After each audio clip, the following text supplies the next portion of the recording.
नमस्कार दोस्तों, मेरा नाम है शशिकांत पंडित और आप देख रहे हैं मूनस्टोन क्लासेस। इस वीडियो में हम समझेंगे कि what is forum shopping and why CGI condemns this practice. तो इस वीडियो को अंत तक देखिए। अगर अच्छा लगे तो लाइक शेयर सब्सक्राइब जरूर कर दीजिएगा। तो चलिए मूव करते हैं वीडियो की तरफ। फोरम शॉपिंग समझने से पहले हमें समझना होगा जुरिस्डिक्शन। तो जुरिस्डिक्शन बेसिकली दो शब्दों से बना है। जूरिस जिसका मीनिंग होता है लॉ एंड डिक्शन का मतलब होता है डिक्लेरेशन। तो any declaration which is abiding law उसे हम जुरिस्डिक्शन कहते हैं। Broadly there are two types of jurisdiction. एक होता है ओरिजिनल, दूसरा होता है एपिलेट।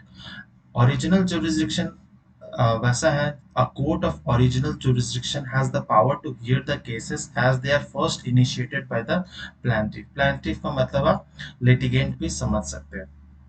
तो ओरिजिनल jurisdiction जैसे कि ए शहर में कोई एक क्राइम घटा है तो ए शहर का ही कोर्ट होगा जो उस कोर्ट को पहले हियर करेगा, तो उसे कहेंगे ए शहर का ओरिजिनल jurisdiction।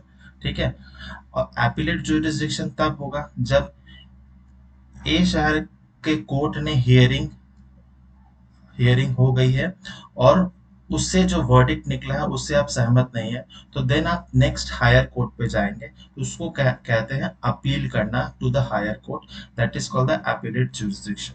तो जुरिस्डिक्शन समझना जरूरी था। फिर आते हैं हम लोग मेन टॉपिक पे, what is the practice of forum shopping. तो फोरम शॉपिंग जिस तरह से हम लोग नॉर्मली शॉपिंग करते हैं, हम लोग उसी शॉप से जाते हैं, खरीदारी करते हैं जहाँ पे हमें बहुत अच्छा डिस्काउंट मिलता है या फिर प्रोडक्ट्स अच्छे मिलते हैं। तो उसी तरह से शॉपिंग भी, जैसे कि लॉ लॉ एंड जस्टिस के फील्ड में भी, when lawyers and litigants attempt to deliberately move their case to a particular judge or a court where they think judgment could be favorable। तो वो ऐसे जज के पास या ऐसे कोर्ट में अपने केस को रन कराते हैं ताकि उनको पता है कि वहां से फेवरेबल वर्डिक्ट मिल सके। तो वैसे प्रैक्टिस को कहा जाता है forum shopping. I will not permit forum shopping, ये कहा है CJI chief justice of India Chandrachud ने। तो ऐसा रिमार्क क्यों आया है? Remark came as the litigant mentioned his case before the CGI seeking hearing, although he had mentioned the same case a day before Justice KM Joseph। तो same case वो justice के M Joseph के पास भी ले गए थे, फिर 2 दिन बाद वो सीजीआई के पास आए थे। फिर लॉयर्स ऐसा क्यों करते हैं? तो उनका एक लिटिगेशन स्ट्रेटेजी होता है। फॉर एग्जांपल, वो डायरेक्टली सुप्रीम कोर्ट में अप्रोच करते हैं अपने केस को लेकर वाया पब्लिक इंटरेस्ट लिटिगेशन के थ्रू, बट वो कंसर्न हाई कोर्ट में भी जा सकते थे और उनका काम हो सकता था, किंतु उनको बहुत ज्यादा अटेंशन मिल जाएगा, मीडिया में पब्लिसिटी मिल जाएगी, रेपुटेशन बढ़ जाएगा। तो उस कारण से ये सब चीजों के कारण से वो डायरेक्टली सुप्रीम कोर्ट पे अपील करते हैं। तो ये भी एक टाइप का फोरम शॉपिंग ही है। तो जस्टिस, इससे क्या कॉन्सिक्वेंसेस क्या हो सकता है फॉरन फोरम शॉपिंग से? तो इनजस्टिस हो सकता है अदर पार्टी को, ठीक है, रिस्पोंडेंट को इनजस्टिस हो सकता है। फिर ओवरबर्डनिंग ऑफ सम कोर्ट्स हो सकता है, या ओवरबर्डनिंग ऑफ द मतलब जो काम का लोड है वो किसी स्पेसिफिक जज पे या किसी स्पेसिफिक कोर्ट्स में ज्यादा बढ़ जाएगा। इससे क्या होगा? फिर interfering with the judicial process जो होगा वो सही तरह से परफॉर्म नहीं हो पाएगा। तो करप्शन केसेस भी बहुत बढ़ने लगेंगे इस प्रैक्टिस के कारण। तो ये सारे कॉन्सिक्वेंसेस है फोरम शॉपिंग के। फिर कैटेगरीज ऑफ फोरम शॉपिंग कौन कौन से? तो देयर आर टू कैटेगरीज, एक है डोमेस्टिक और एक है ट्रांसनेशनल। तो when a litigant selects between two or more courts within a particular country's legal system, एक पर्टिकुलर कंट्री के लीगल सिस्टम के अंदर में, उसे हम डोमेस्टिक फोरम शॉपिंग करेंगे। एंड ट्रांसनेशनल मतलब जहां पर एक या एक से अधिक कंट्रीज के लीगल सिस्टम में वो चूज करता है लिटिगेंट, तो उसे हम ट्रांसलेशनल फोरम शॉपिंग कहेंगे। तो सीजीआई का क्या, सुप्रीम कोर्ट का व्यू क्या है इस प्रैक्टिस में? तो on last year March 22 in Vijay Kumar Ghai versus state of West Bengal, जो SC bench chief justice S Abdul Nazeer and justice Krishna Murari, उस केस के बारे में कहते हैं कि it is disreputable practice by the court and has no sanction and paramountcy in the law।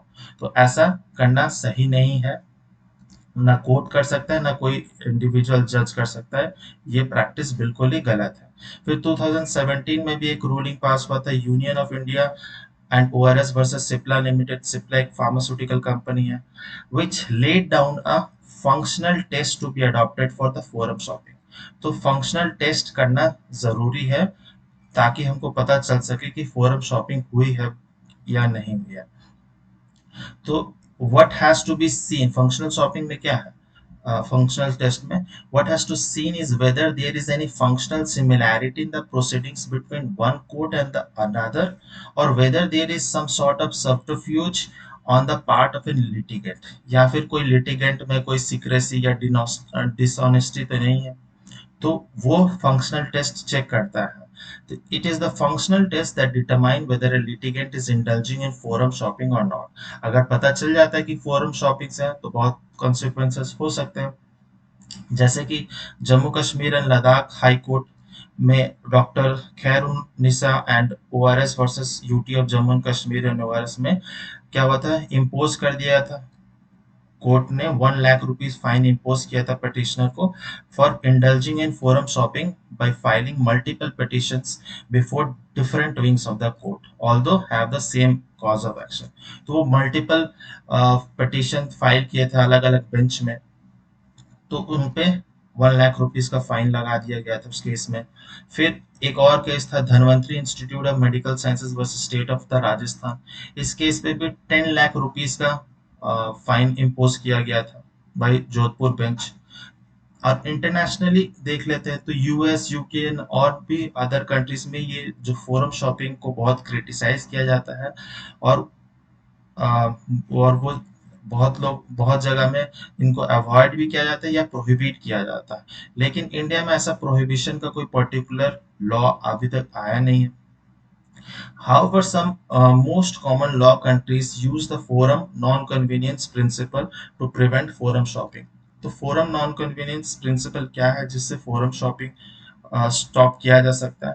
तो forum non convenience में जो कोर्ट है उसको डिस्क्रिशनरी पावर मिल जाता है to refuse to exercise its jurisdiction over a matter where another court और forum may और more conveniently hear a case. मतलब क्या हुआ आसान भाषा में कि लेट सपोज ए शहर में क्राइम हुआ है तो ए शहर के ही कोर्ट अच्छे से उसको सॉल्व कर पाएगा, हम बी या सी शहर में तो नहीं जा सकते ना।